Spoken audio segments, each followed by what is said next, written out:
Hello, good morning, and good afternoon from where you're joining. Welcome to What's New in Dynamics 365 Finance and Supply Chain Management version 10.0.35 updates.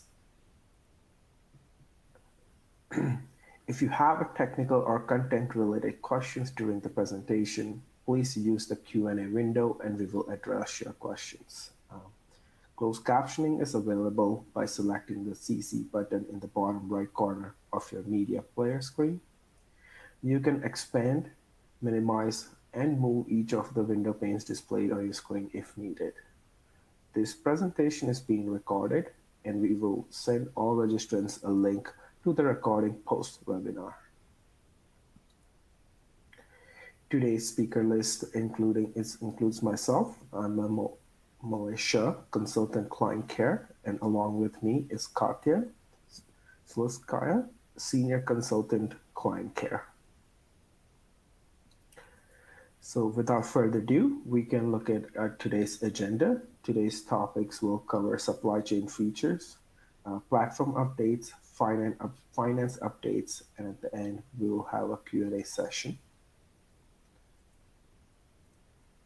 To begin, we will look at Dynamics supply chain management new features released with 10.0.35. So the first feature we have is in a planning area. It's called Plan for Manufacturing with Planning Optimization. Manufacturers can now switch to planning optimization for master planning. By using planning optimization, the planning service, instead of the deprecated planning engine, manufacturers can significantly reduce the time required to run material planning jobs. With most organizations now able to run MRP in minutes rather than the hours, this will have improved performance. You'll be able to run multiple planning multiple times a day, so you can receive orders in the morning and ship them the same day, or run planning simulations for what-if scenarios. Planning optimization now supports many manufacturing planning features that were previously only supported by the older deprecated planning engine. This means that most manufacturers can now move to planning optimization to start taking advantage of its significant performance improvements and other benefits. The following manufacturing capabilities are now supported by the service: bill of material lines for multiple or rounding factors, BOM lines with negative quantity, scheduling with explosion of production orders, and release production orders with the scheduled start date earlier than today. Next new feature is under warehouse management.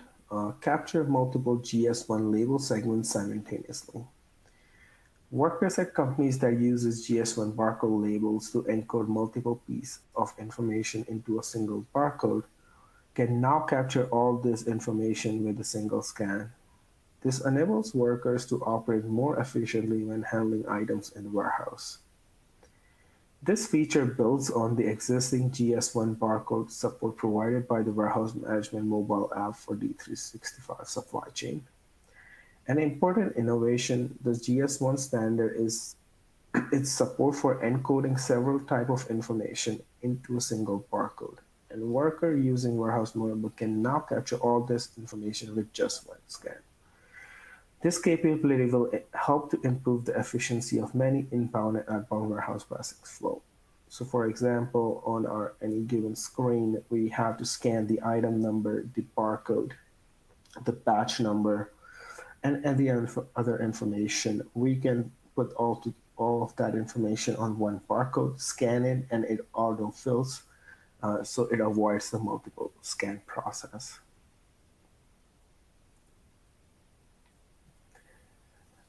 Next feature is again in the warehouse management area, optimize location directive queries. The optimize location directive query tools identifies the location directive queries that use a suboptimal query pattern and transform them so that they use optimal query approach that the new data model enables. The optimization advisor now includes a rule that periodically checks whether your queries can be optimized. If it identifies the potential for improvement, it generates an optimization advisor opportunity that highlights the changes and suggests that you to run the tool as described in this article. Prerequisites to use this optimized location directive query tool, you must be running the supply chain management on version 35 or later. How it works. Location directives for pick typically relies on the on-hand inventory information that's available in the inventory sum table to determine where items should be picked from. Because location-directed queries usually includes inventory dimensions to ensure that the product variants are considered when this determination is made, these queries previously required a join between InventSum and inventory dim tables. However, the data model has now been denormalized to optimize this common query pattern. All the required information is now available directly in the InventSum table. The elimination of a join operation typically boosts the performance of location directive queries by 30 to 50%. The optimized location directive query tool transfers all ranges from InventDiv to InventSum and remove the joins joined to the invent dimension table. Next feature is again in the warehouse management module, optimize warehouse management process. Optimizing the configuration of a fundamental warehouse management process is a key factor for streamlining warehouse operations, reducing costs and reduce error. It gives business a better understanding of their warehouse management system and helps make warehouse operations more effective. The new tool set provides for Dynamics 365 enables business to discover optimization opportunities related to configuring and operating warehouses. New tool for monitoring, optimization, and troubleshooting will improve the visibility, support rapid implementation and maintenance, and reduce the workload and costs associated with implementing the warehouse management process in supply chain. A new optimization tool for Dynamics enables Warehouse Manager to manage and improve their warehouse management system. With these tools, Warehouse Manager can now monitor and evaluate warehouse quality, effective, and productivity through innovative solutions for measuring configurable and operational effectiveness. Understand or optimize the warehouse management process through easy-to-use tools for viewing and monitoring the configuration and operation of the warehouse management system. Prerequisites for this feature is that warehouse material movement analysis template for Power Automate process mining has the following prerequisite. You must be on a supply chain management version 10.035 or later. Your supply chain management environment must be linked to a Dataverse environment.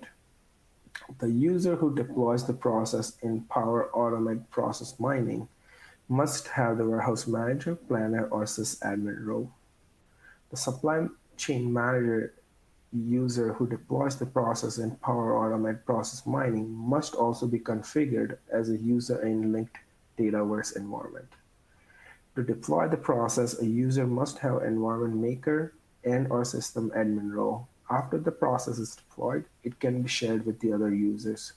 Those users will automatically get the permissions that are required to use this process. Now we will look at some feature updates. The first feature update is in procurement and sourcing module, filter by date when assessing supply risk. This feature update adds a date filter to the supply risk assessment workspace. Choose how far into the past to look when calculating vendor performance.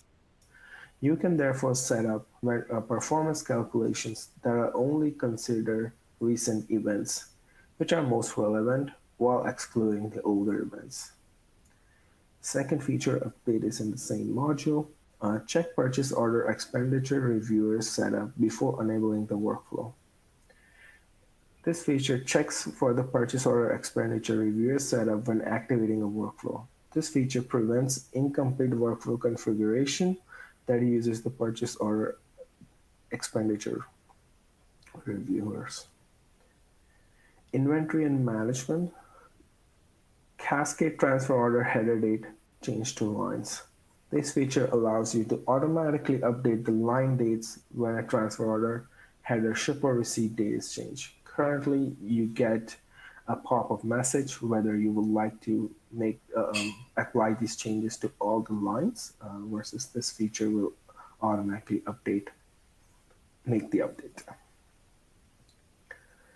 We will also look at the features that are getting deprecated. Non-Azure AD externally user sign in.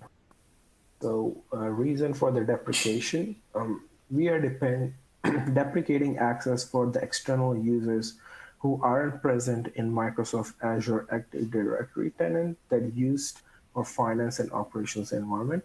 Microsoft has identified this type of access as a security risk. For more information, see security alert, common or tenanted pass-through token alerts.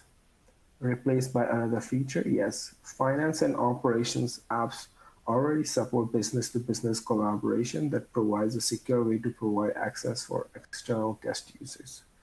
For more information, see the B2B collaboration overview.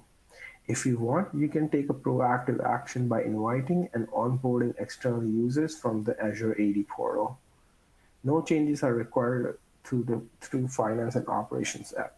We will share communications with the affected customer. We'll also share instructions for fixing the issue in version 10.035 or later. So, and the end of support date is targeted for October 2023. And now over to finance updates. Over to you, Katya. Thank you, Malay. Appreciate this.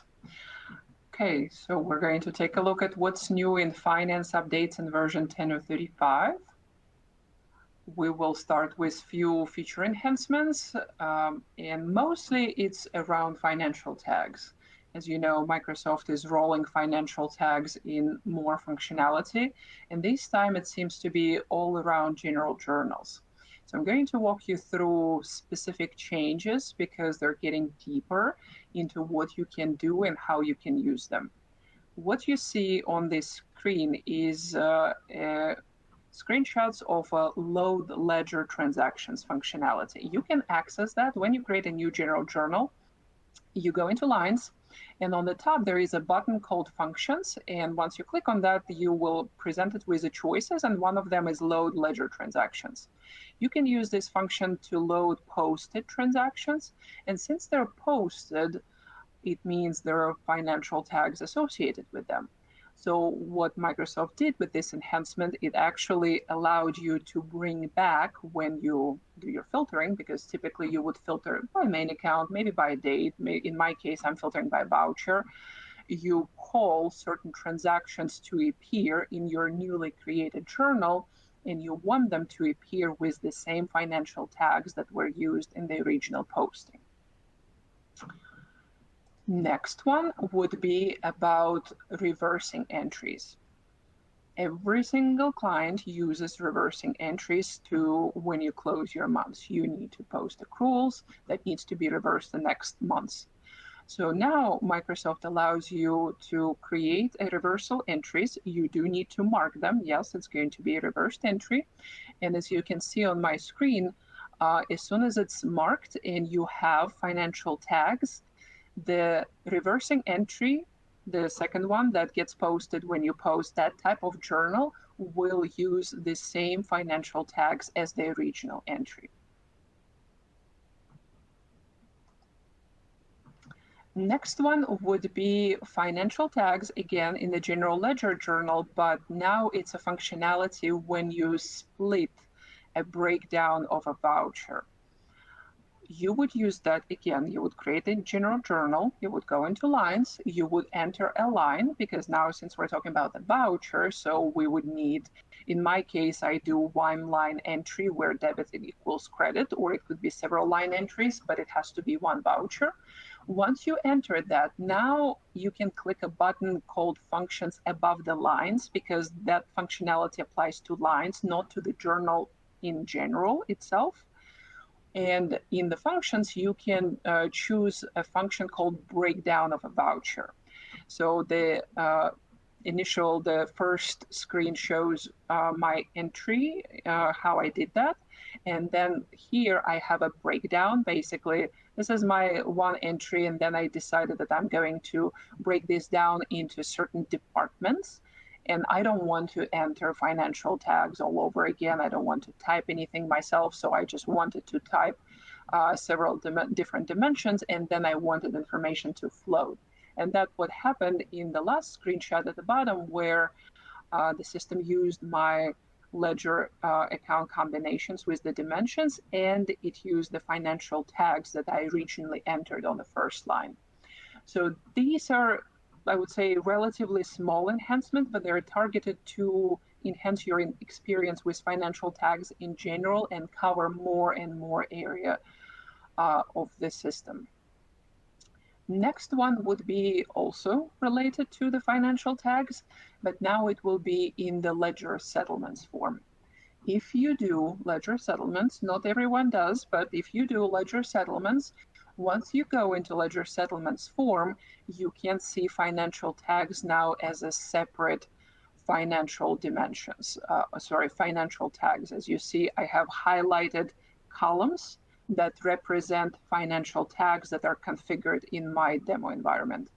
So now I can filter by them. I can check the data if I need to see what is it that I'm settling. Does that make sense? Maybe I need some changes. So it's additional way to review your data, be comfortable with that, and maybe do a spot check.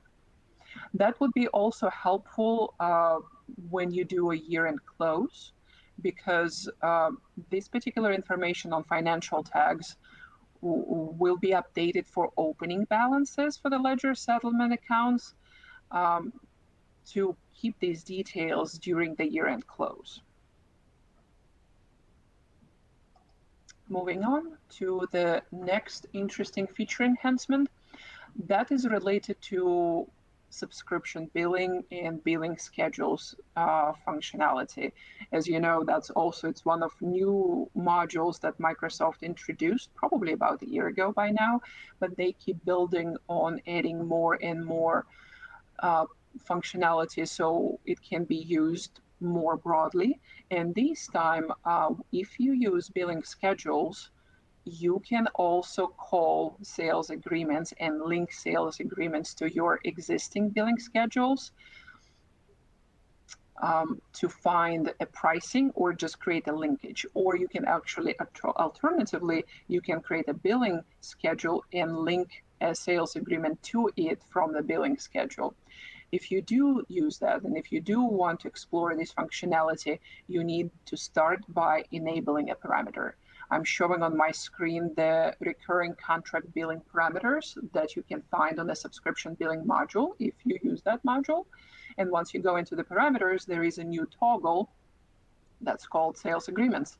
If you say yes to that toggle, that functionality of sales agreements will be part of your billing schedules. And once you create a schedule, you will be able to select a sales agreement if you want to, or link the billing schedule that you created to a sales agreement to have correct prices falling into your billing schedule. One more platform update feature enhancement. For user-based service protection API limits, they are disabled by default. They're no longer mandatory, they're disabled by default, and the limits may optionally be enabled with the user-based service protection API limits feature in the feature management.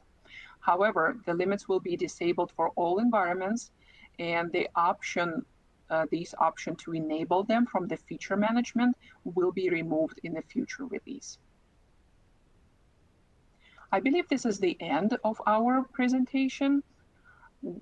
Please let us know if you have any questions. We have a Q&A box where you can type your question. We can take a look. And if you don't have questions right at that moment, feel free to drop us an email and we will be happy to get back to you.